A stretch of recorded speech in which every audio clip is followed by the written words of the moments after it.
aja duwek.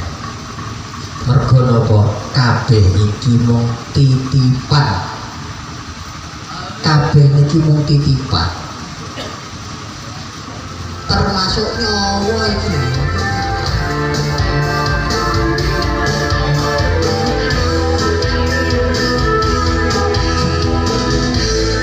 Aja duwek yen sira wis dadi pemimpin.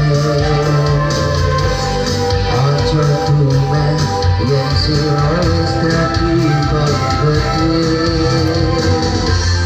Aja duwek yen sira wis dadi wong sugih. Aja duwek yen sira wis dadi wong pinter.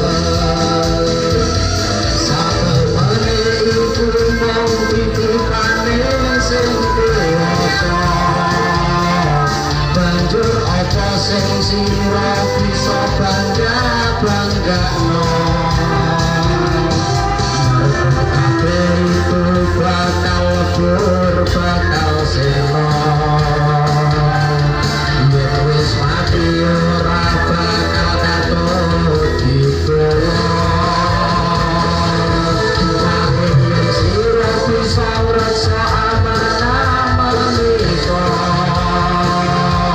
lan bisa ngajeni marang sapadha-padha. Tetap ngabdi marang titahe pasuwa. Monggo selamat mulya mapan kanthi sampurna.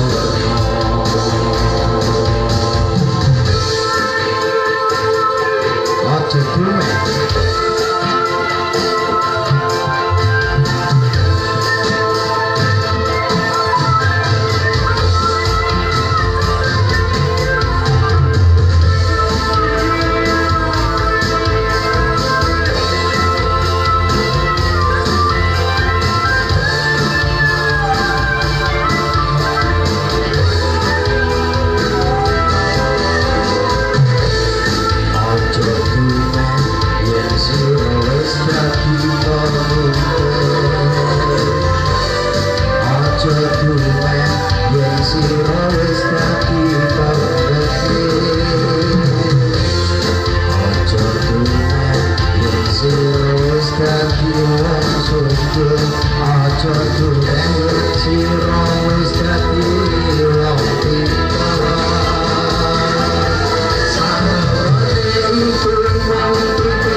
Eling Gusti aja sampai tidur